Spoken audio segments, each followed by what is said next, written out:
Okay, why can't I get... We have Jerry? somebody. Hi, Kathleen. All right, Jerry, I think we are ready to begin.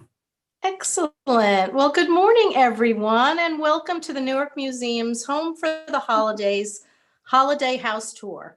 Today, I hope we take a little maybe walk down memory lane with some of the things that you have done with your family during the holidays. Things are going to be a little different this year, as we all know. So typically we all like to go to a house tour that's decorated so lovely and walk through it. But we're going to do that with you today and talk also a little bit about history. So hopefully by the end of this short tour, you're going to have learned a little something about homes that were built during the Victorian era and how they spent their holiday season and how they decorated their home. Let's start with a picture of the Ballantine House as it looked when it was first built. The photograph on your left, the center home, is the Ballantine's home. Built in 1885 by John and Jeanette Ballantine. They lived there with their 4 children. Now take just a minute and think about Ballantine. How could this guy have had so much money, do you think, a Ballantine? Does anybody remember? Maybe back a ways, Beer. Maybe beer. I hear somebody's, and here it is, Ballantine Ale. I think my grandfather used to drink this. So the Ballantine family, started by Peter Ballantine, John's dad, was created in the Newark area. So they needed a home nearby where they worked because he probably walked to work or maybe took a horse and buggy to work. But they settled here because of the water in the Passaic River, of all things, for its the good water in the Passaic. So that was very interesting. But John is John's father started the business, and after he died, he became the president. And at that point, in '83, he started to accumulate a lot of money, and he wanted to build a lovely, large urban mansion. So his mansion is in the center, and right next door to him is his brother Robert's mansion.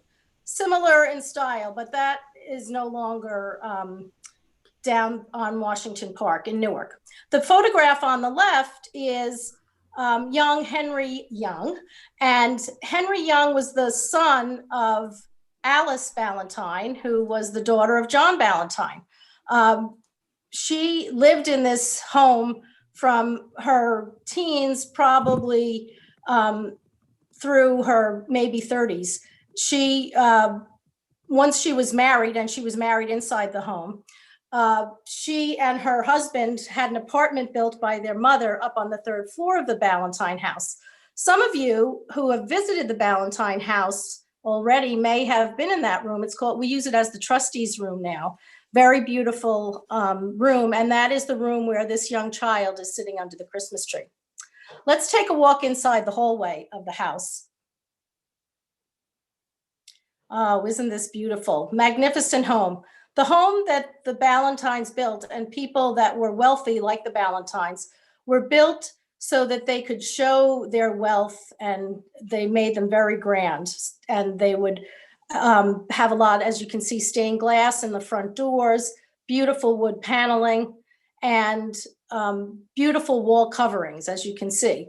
They would also decorate them, because this was the Victorian period, over the top decoration with statuary, and you see the large clock.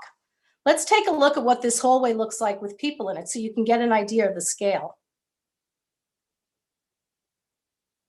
Here we have some folks who may have come to the Ballantine House in the past for our holiday tour. The house here is decorated, the hallway is decorated with a lot of flowers and garlands, as you can see, for the holidays. But look at the size of that hallway, 3 people across the hallway. The hallway that you have now in your home or your apartment, is it that big? I think most hallways these days have maybe a little place to drop your keys, and we all have mirrors the Ballantines have no mirrors in their hallway, maybe one over the fireplace, but that's way too high up to check your makeup. Let's take a look in, oh, let me just say on the right side are George Harney's plans for the home. If you take a look at that, we entered through that portico there where the arrow is. And we're going to be looking at the reception room to the right, heading on into the parlor, and then we'll be going over to the dining room and then ending our tour in the library. Let's go on into the reception room.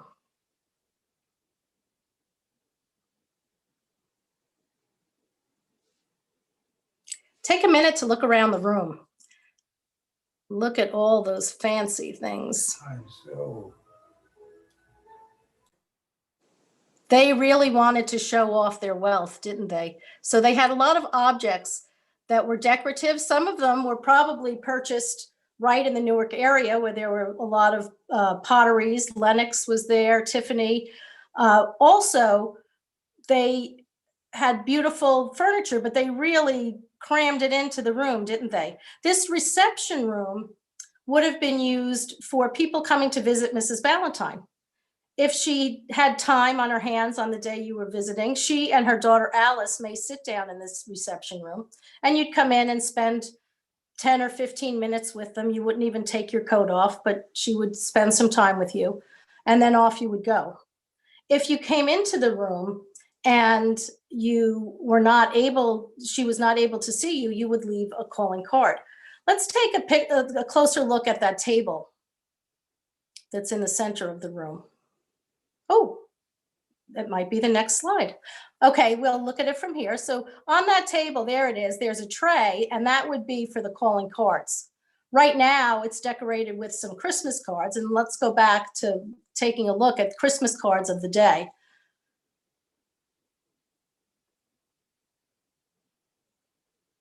Take a look at these. They look nothing like our Christmas cards. What is your Christmas card if you sent one out this year, or a holiday card, or maybe Happy New Year or Hanukkah? Did you send any cards out this year, and do they look like this? These look maybe like a William Morris kind of look to them to me. Did you decorate your cards with silk fringe? They're really, really interesting. Most cards today that I receive have a picture of someone's family on them. So very different from that time. The idea of a calling card is also interesting. People would leave a calling card and it would have probably just their name on it. And they had a system using the calling cards where they'd fold down a corner of the card or fold the card in half. And those different things that they would do to the card would give a clue to Mrs. Ballantine of why you were there if she couldn't see you. So it might be a call because somebody in the family had passed or was sick and they were wishing them well or grieving with them, or maybe it was a corner turned down and they wanted to have tea with her, you know, next week or something. But she would know, all the ladies that had people coming and calling on them would know what they're supposed, what the card meant and what was happening. So can we have take a look, Megan, at the picture in the parlor, in the reception room that looks into the parlor? Ah, there we go. So there's the reception. We're going to go take a look in the parlor now.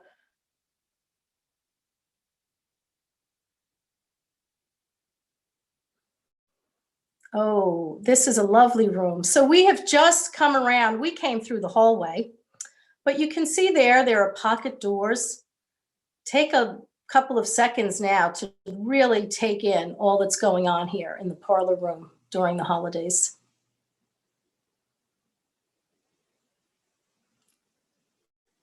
Some of the things I think you notice right away are the beautiful moldings, all the plaster work that's around the edge of the room, the beautiful woodwork. We can't see it in this picture, but there is a beautiful fireplace in this room. The house had 27 rooms, 16 fireplaces, so really, really grand scale. This room is set up as though Mrs. Ballantine is going to be having guests. And it said that the Ballantines were very generous at the holidays with their neighbors and their neighborhood. And they would invite all of the neighbors in for a lovely tea service. So we can see the tea service set up and take a look at the table at what kinds of foods they'd be serving to the neighbors. I see some roast beef and some deviled eggs. I think those are some things that people actually still serve today. They may not have their whole neighborhood in to visit, but think about that, what you serve to your guests. And let's take a look at the tree. Isn't that beautiful? And look at those lovely gifts. Let's take a look at some of the things that are underneath the tree and a closer look at the tree. Oh, look at that. Beautiful ornaments. Those look like glass blown ornaments, often used today by many people still. Do you have any ornaments that maybe you're handed down year after year that were your grandmother's or your mother's? Those are always so much fun to put on the tree. Lots of memories. And when you decorate the tree with your children, isn't that exciting to tell them the story about all the different ornaments? It looks like here they've also taken some popcorn and strung it up. I'm sure there are lots of homemade decorations being made this holiday season and strung around homes as children are home for so long. What else do we see on the tree? Those are candles. So that they used gas lighting in the house. However, for the trees, there's no gas lighting, so they had candles that would clip on. Typically, the Victorian Christmas tree would be lit once, as you can imagine, and they'd be standing ready with a bucket of water. It's said that Mrs. Ballantine never lit the tree. She never lit a fire even in her fireplace because of her fear of fire. So she was afraid that, the whole house would burn down and she'd lose it all. Oh, we can see a little bit of the fireplace in this picture, actually. So there it is. Beautiful. All of the fireplaces in the home are stunning, really beautifully done. Let's take a look at some of the gifts underneath the tree. Beautiful toys for the children. So here we go. That's how the firemen would get to your house back in the day. There's a little metal fire truck pulled by horses. So you can just imagine if your house is on fire and the horses have to come out. Oh, and it snowed yesterday in Newark and they're coming through muddy streets. She was very, very careful. So this is a small toy for a child, beautiful blocks, and a lovely dollhouse. When you think about your own holidays, what kind of things do you give as gifts to children or to your parents or your adult children? Things really have changed, but stayed the same, I think, a bit. Lots of people buying toys for children still. But really creative ideas, I think, are coming out. And just think about gift giving in general for all holidays, birthdays, and liking to surprise someone. I noticed when we saw under the tree, some of these gifts weren't wrapped. Do you wrap your gifts or do you leave them unwrapped? There's so many different traditions that everyone has, and they're always so fun to explore. Well, this would be the two rooms where guests from outside the house would come. We're going to take a look inside the dining room, and this really would be private space just for the Ballantines. And once again, an absolutely stunning room. Lots of mahogany wood on the walls, and again, beautiful stained glass windows. This is obviously decorated for their holiday dinner, and they've taken out their fine china, haven't they? Something else they've done is put a little small gift at everyone's place, and they have a nice ribbon hanging down. If you have a chandelier, maybe your next fancy dinner, you would hang a little ribbons from your chandelier and attach those to the gifts. It's a lovely little idea. Take a look at the table, at some of the things they're serving. If you get kind of to the left there, you'll see a tray of oysters. Those were always on a holiday table back in the late 1800s. And then the very fancy vegetable celery. There they are, right in the center of the table. Beautiful crystal celery cups. Celery was the 1880s Brussels sprouts, I would say. So every vegetable seems to have its own moment, and celery was having a moment back in the 80s.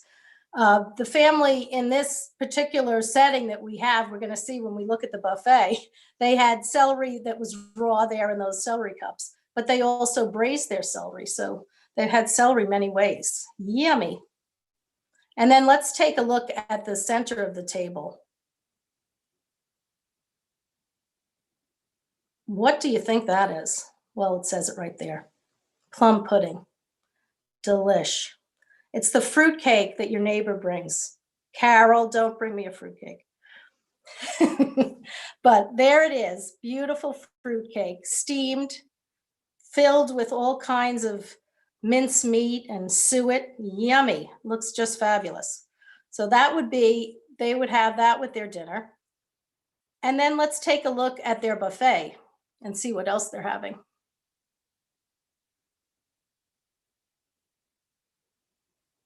Look at that. Isn't that beautiful?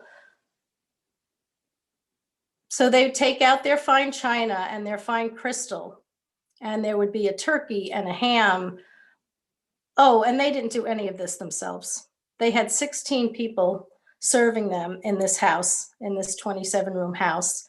And that was for the family of 6 that were living there, the Mr. and Mrs. Ballantine and their 4 children. So they didn't have to do much. Mrs. Ballantine probably had to check the menu and decide whether or not it was good. There are so many different holiday menus that people have, and people are so excited to do the same menu over and over again. You can write in the chat box if you'd like some of your favorite holiday specialties, maybe something your mom made or your grandma made. And then I think it's so funny too, and you can tell me it in the chat box if there's something that somebody made that you really couldn't stand, but they bring it every year. Everybody has one of those, something that one of your aunts brings. And you're like, what is that? It's coming again. My family might remember this one, the shrimp mold. Yum. Again, you never wanted to have to make it because making it almost made you as bad as how it tasted to me. But anyway, people loved it, so it always came to the dinner. When dinner was done, the family would take a walk into their library. Let's take a look at that room.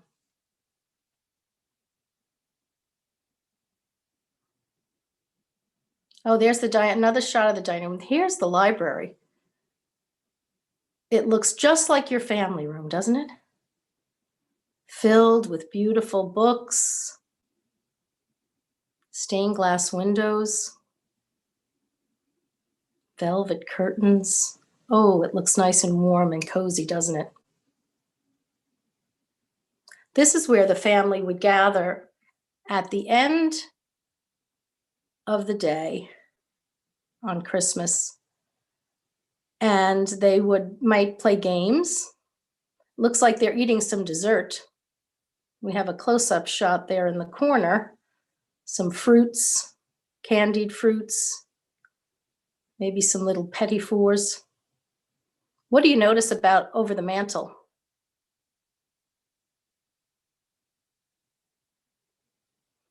There are some stockings hung by the chimney with care. There they are. So those are the kids' stockings. Now, we don't have any photographs of the Ballantines stockings hanging, but we assume that that was part of the tradition at the time. Do we have any eagle eyes? Ooh, I think Megan's pointing it out. Any eagle eyes down at the bottom there? Look at those little Dutch wooden shoes. They would put those out and they'd fill them with carrots. What do you think that was for? That was for the reindeer. Very good. Very good. That was for the reindeer. Yep. So do you have any traditions like that? Maybe some people will put out cookies or for Santa. But these were the traditions during the Victorian period. Some of the furniture in this room is actually the Ballantines. And a question we often get is the house, the Ballantines, was it this their furniture, and were these their actual decorations? So the desk that's in the corner is actually Mr. Ballantine's desk, and that kind of brocade, goldy, greeny rocker in front of it is his chair. That we know that those are their items. The house was built in 1885, renovated by them only 6 years later in 1891 for Alice's wedding.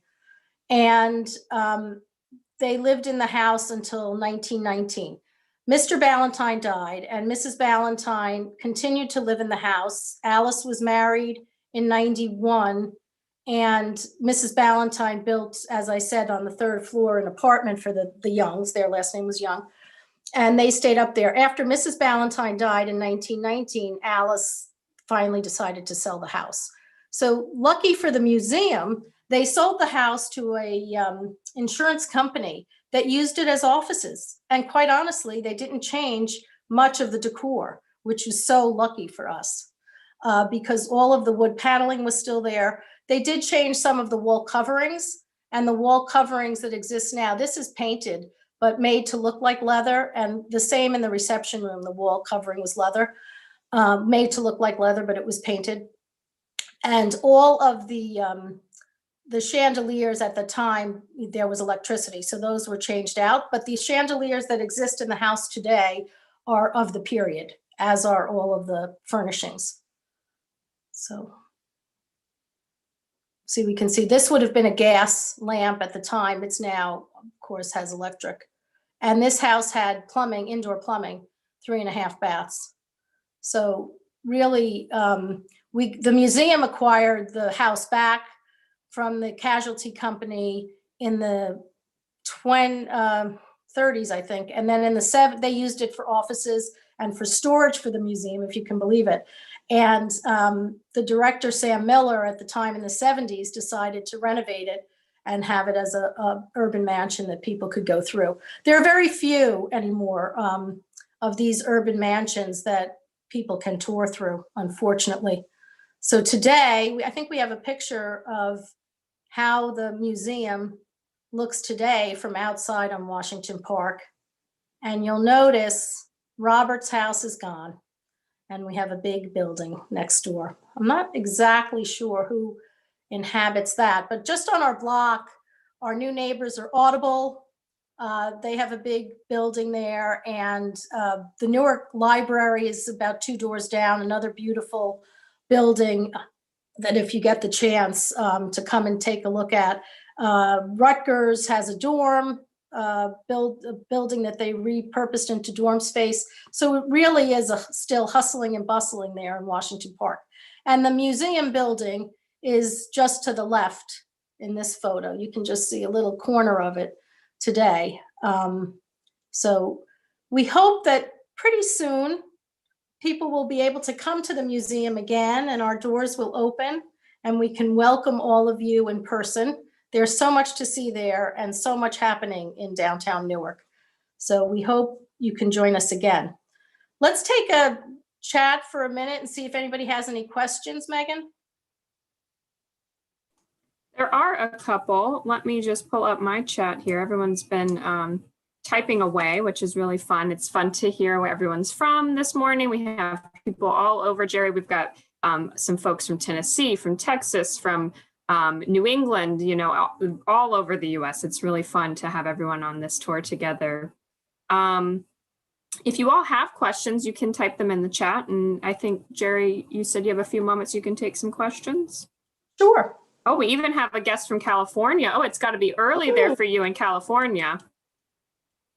Hello, Californians. So someone was asking in the chat about the backyard of the home, and I was trying to answer that as best I could, Jerry, about the carriage house, but they were kind of curious, and you let me know if you have more to add to this about what the back of the home would have been used for. So the it would back have been of like the for home, pleasure. Yeah, maybe you could pull up the slide where we have the Harney's drawing of the home, and I can kind of show them the Sure. back, toward the back. So you're coming in the front door, and the reception room, as we said, as they go back. So behind the reception room is a billiard room. I think that was more toward the front. There it is. Okay, so there's a billiard room. And then that space right behind there is the kitchen.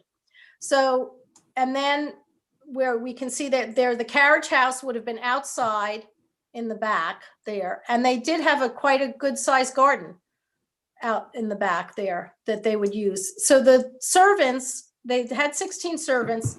A few of the female servants slept up in the second floor toward the back of the house, over the area that would be the kitchen, I would say. And then the men, some of the male servants slept in the top of the carriage house, in the upstairs of the carriage house. So that would have been out toward the back.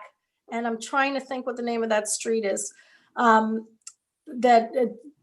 St. Michael's Hospital is right there on the other side of the street. So if you know downtown Newark, that back street, the carriage house, is over there. So they did have quite a big garden and the carriage house, and so that did house some of the servants.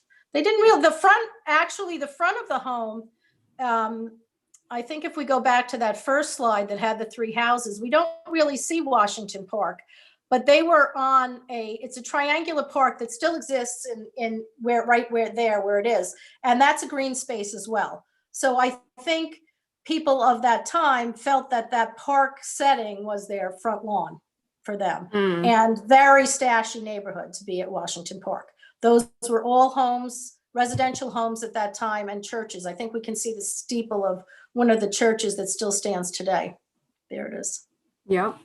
Yeah, so it's like with this shot, we're almost standing in that park, kind of. We're sort of at an angle a little bit, but yeah, we would be almost standing in the park looking at the three homes. And now across the side of that park, if you cross that park going east, there's the light rail goes right through there. So really big changes, to what that Washington Park looks like, but it's still green space. Exactly. Let me stop sharing here. Anybody want to let me know some of their Christmas traditions, maybe some things that they eat, or holiday traditions? Somebody maybe that celebrates Hanukkah or Kwanzaa, some of the yummy foods you might be having.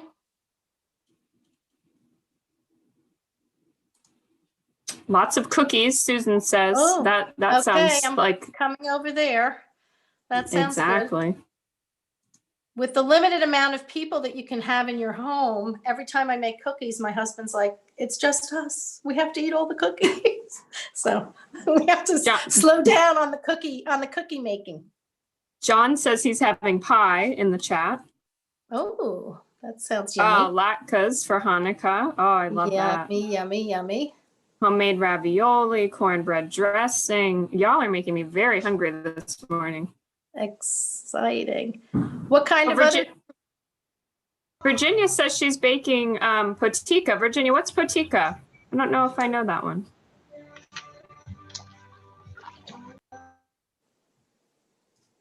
Is she?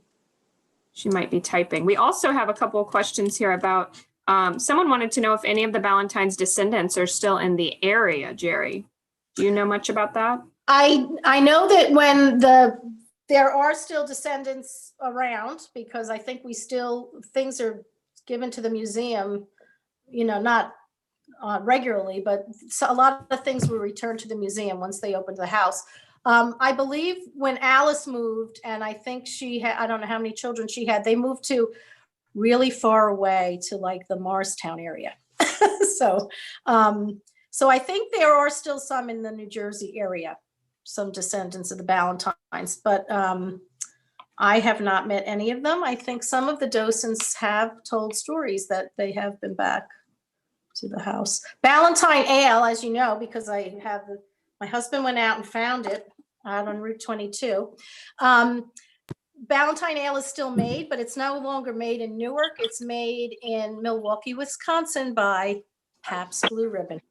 So it still carries the Ballantine name, and actually on the can it says P. Ballantine and Sons. So there's John and Robert are his sons. So they are still, it's still available. I had to pack the can to bring it with me, and so I had to dump it out. So I did taste it, and tastes like ale. Tastes like a beer. It's in a pretty green can.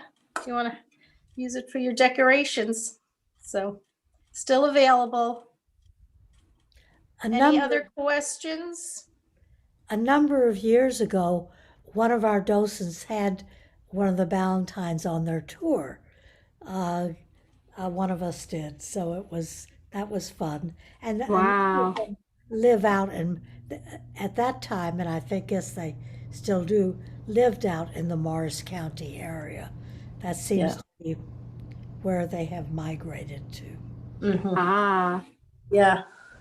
Thank you. Yeah, that's exciting when you get that Jerry, on the tour. Yeah.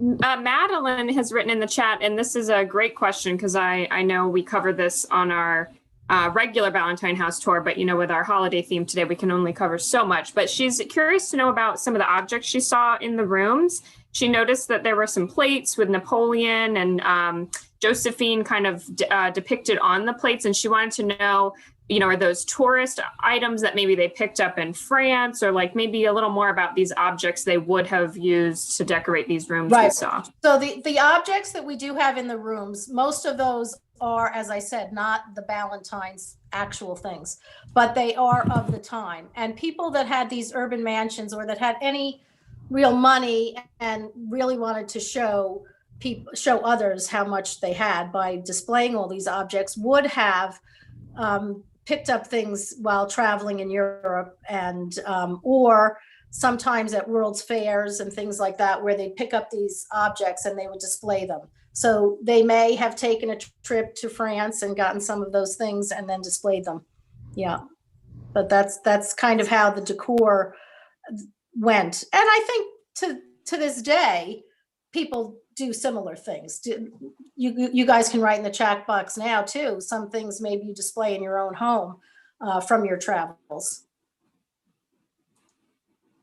Yeah, and even on this tour, it's so nice to see a peek into your own spaces. I see Deb's in front of her tree. It's fun to kind of see. I see Sue's in front of some plants and some books, and so you can kind of see the way that the homes might, you might dress it up to express yourselves and what interests you. I think especially in the library that was noticeable too, Jerry, with the figurines on the mantle and things like that. Yeah. Mm-hmm. And what are some traditions maybe you could share with us that you do with your family around the holidays? Do you sing songs or do the Virginia Reel or make McDonald punch and drink that? Any of those things?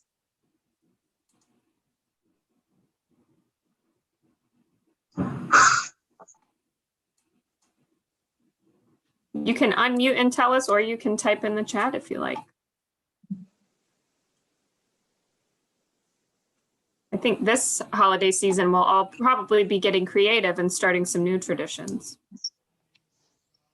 I think so.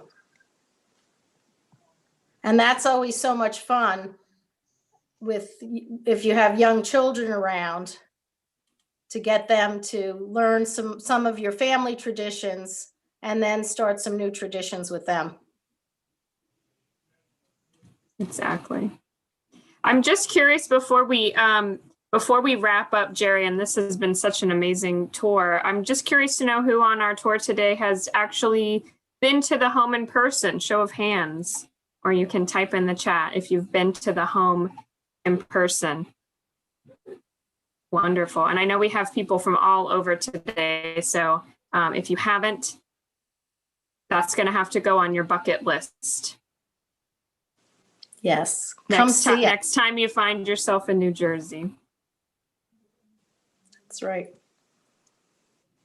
Well, thank you so much, Jerry. Thank you. I know we have some of my family on here, and we always end our year with a fabulous New Year's party and with our song, Auld Lang Syne. So we'll take a cup of kindness yet for Auld Lang Syne. Happy New Year. Thank you. Thank you so Great much, to see Jerry. everyone. Thank you, Thanks Jerry. for joining us. Appreciate it. I Thanks, think Jerry. we are all ready for a new year, aren't we? We Yep. certainly are. Thank you so Bye-bye, much. 2020. High Point set a candy cane. I don't know how to change it. I will. That was from our museum party the other night. Bye, everyone. Thank you, Jerry. Bye. Jerry. Bye, Thanks for Jerry. joining. Thanks again. Bye, Jose. Bye. Thank you all so much for joining us, and I hope to see you at some of our next virtual events. Until we can all be again together in person, it is such a delight to be able to visit together virtually. Thank you all so much for joining.